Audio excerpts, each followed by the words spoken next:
Hi guys, I am laying on my bed, so my position is weird, but I'm continuing the video series on how to be psychic or intuitive, if that's for yourself personally or if that's for somebody else. And this video is really important to my heart. Um, I think I'm going to call it considerations before judgment because that's an astrological term. Um, I believe by Lilly actually in his Christian astrology ancient text, and it was talking about how when you have a client come to you, that there are certain circumstances that you wouldn't read the chart for them. And I believe as well, when you are a clairvoyant or a psychic or a tarot reader or anything else like that for other people, the same situations apply.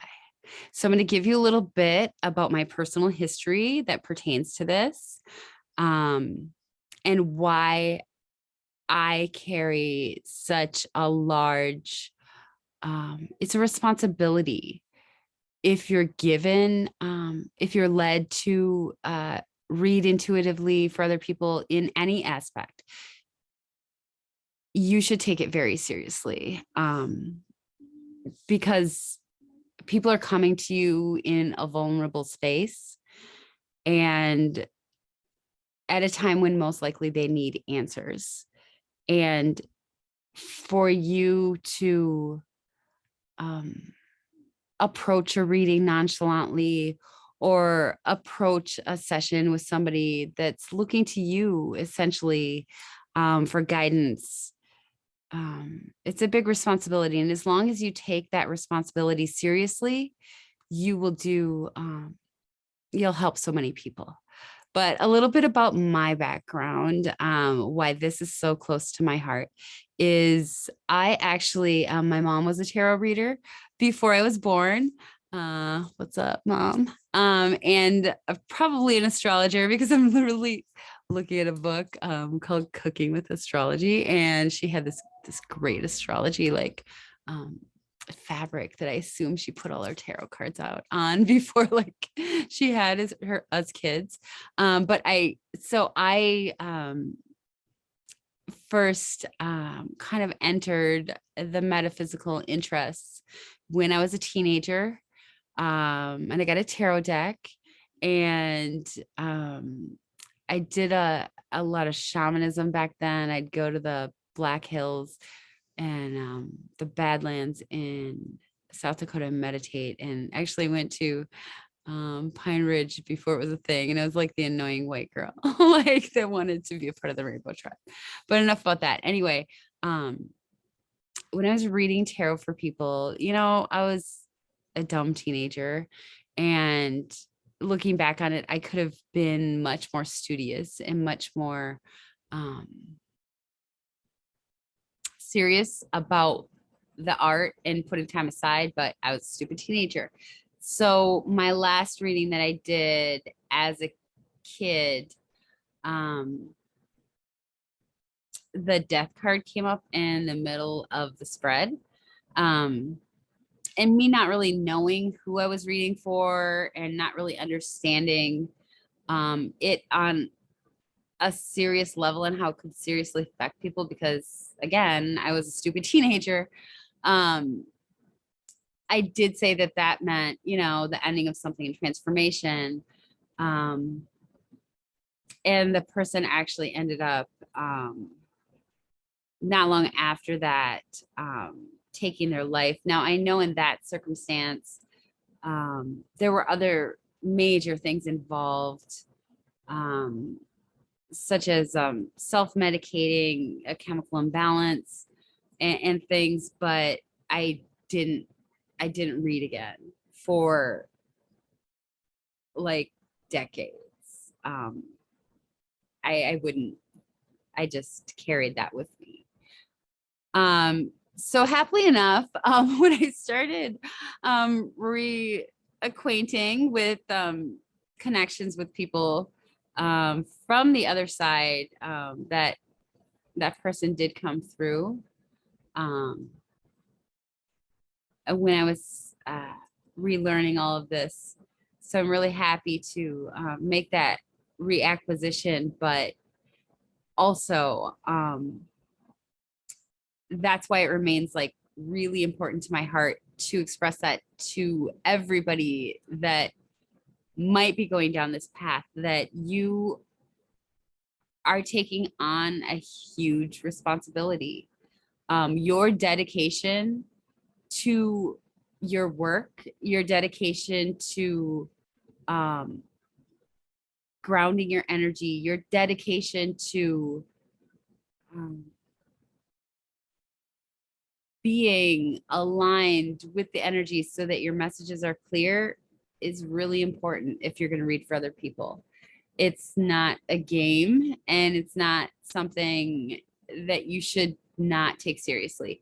And I personally believe that if you don't take it seriously, you won't be accurate. So, um, yeah. But also, before I read for people, um, I do something called considerations before judgment. So I'm not a medical doctor, but if I feel the spinning, when people are going through a mental health crisis, to me it feels like a lot of energy, like a lot of spinning. It'll almost feel like a so many things in their head, just like and that's how it feels for me. And that's when I know, and I've actually done this recently um to a lovely repeat client. Um just I couldn't, I let them know that even though they made an appointment through my website, like I couldn't engage with them at that time. I sent them the information for NAMI, the national you know group that connects people with mental health resources, because brain chemical imbalances are a thing. And if a person is not in the right mindset to receive messages like I give, um, or like you may be giving, it's not going to do them any good, and it's only going to be detrimental for them. So in astrology, it would be like if it's very early, like let me try and remember Lily's reasons for not casting a chart. Think of if it was very early in a sign, or like if the ascendant was very, very early in a sign, or if the moon maybe was like very late in a sign. Anyway, those are the times of like if it was very early, like the situation's not able to be read anyway because like it hasn't even worked itself out. And if it's really late, if you know anything about astrology, when something gets to those last degrees, everything gets amped up and like turbulent. So it's like I equate the astrology to how I feel when someone's connecting with me.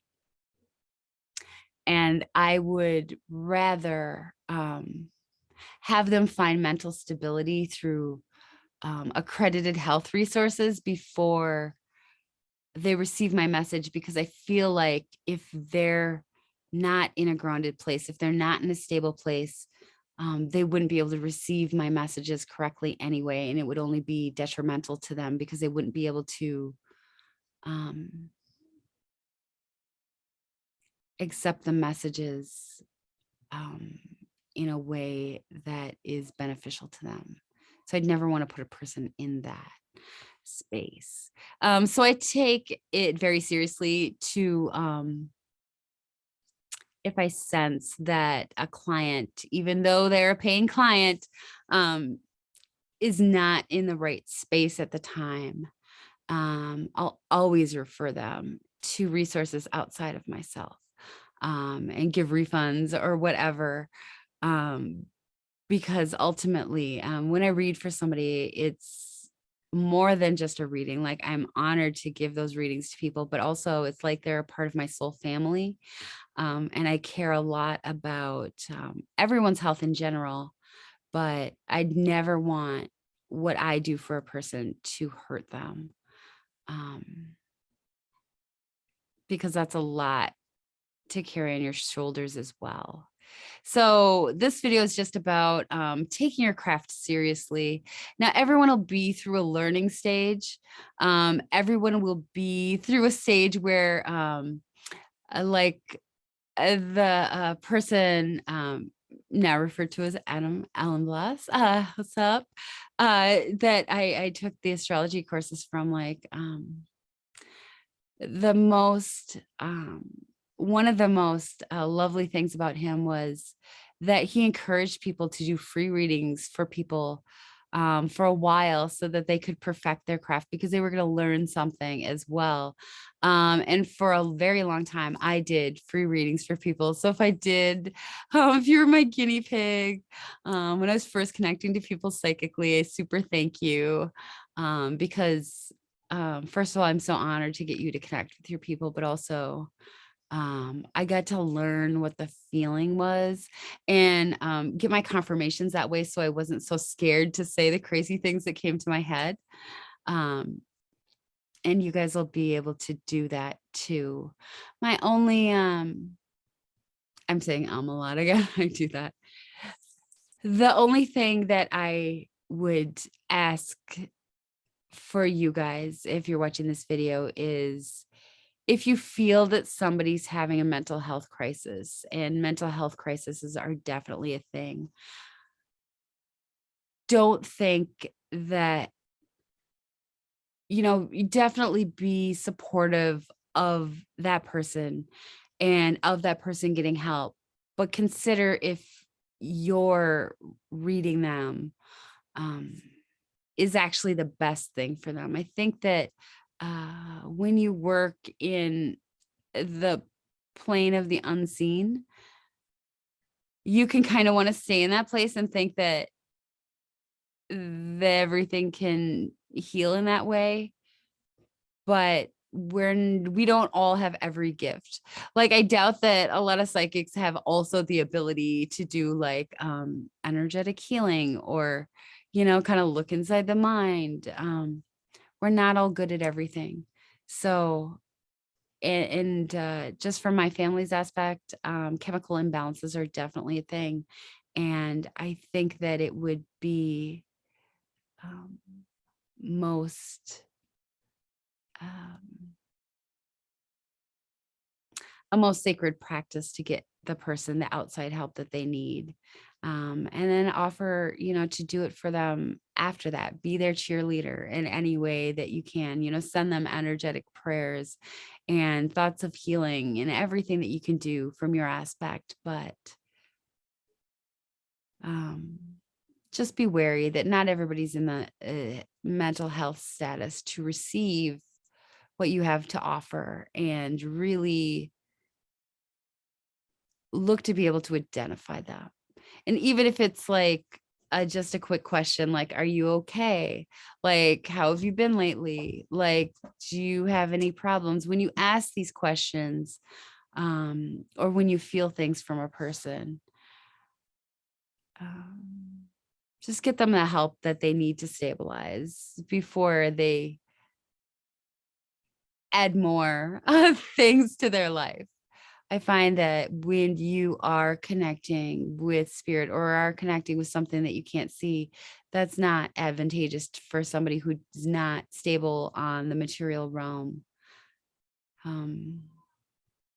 So yeah, just make sure that it's okay not to be okay. Everyone's not okay sometimes. So just make sure that you ask the pertinent questions and really feel it out, and don't just don't take your gifts irresponsibly, or don't treat them nonchalantly, because it can have serious impact on people that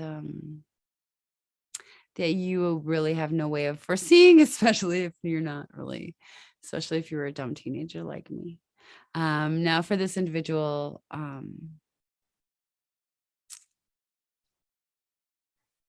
I feel like that was an important lesson for me, especially now, and especially since he came through again. But I carried that with me for decades. So how would you feel if you had to carry somebody's death on you for decades, you would not do what you're wanting to do again. Believe me. Um, so it's just a heads up that those sort of things can actually happen, and how much an impact like your reading and your interaction with this person can have. I also don't do readings or really interact with people that are referring to evil or referring to like anything like that being around them. But that's my own personal reading of the person.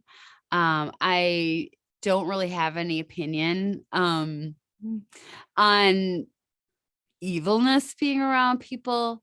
I just know that that's certainly there's some humans that display evilness, definitely. Um, but from what I've interacted with personally, just to me, the people that I know that have asked me about evilness are actually in a psychosis state.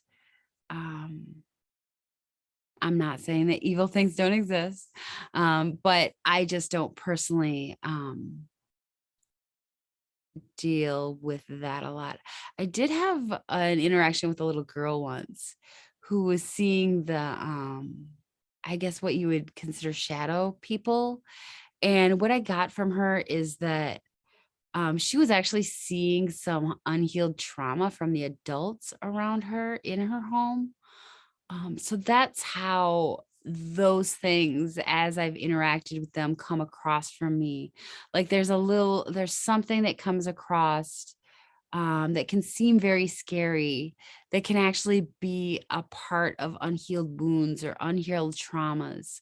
And that's just how I understand them. Like you might have different associations, and that's fine. Like we all have different skills, but I won't. The people that I've read for that are talking about like evil being around them um, are doing things that put themselves into psychosis. And I don't want to feel the feelings of that, like in a reading from a person, because I feel what they feel. So if somebody's doing something that's detrimental to their health or like is self-medicating or something like that, like I can feel that right away. And I don't want to have really anything to do with it. Because if they're not taking their own health seriously, of course I'll always I understand that people that use things are usually really actually empathetic people. And it's hard to live in this world like being such a feeling person. So I do understand a lot of the reasons why people get into addiction. But I just don't mess with it when it comes to like addictions or stuff like that spurring on like feelings of evil or stuff. It's just my experience. It doesn't have to be yours. Okay. Love you. This is my video on considerations before judgment. Just like an astrologer, it's your responsibility to assess if the person that you're giving a reading to is able to receive the reading in a healthy way. And I have no doubt that you guys will be able to assess that, because you'll kind of know what that feeling's like. So love you guys. Good job on your path. Bye.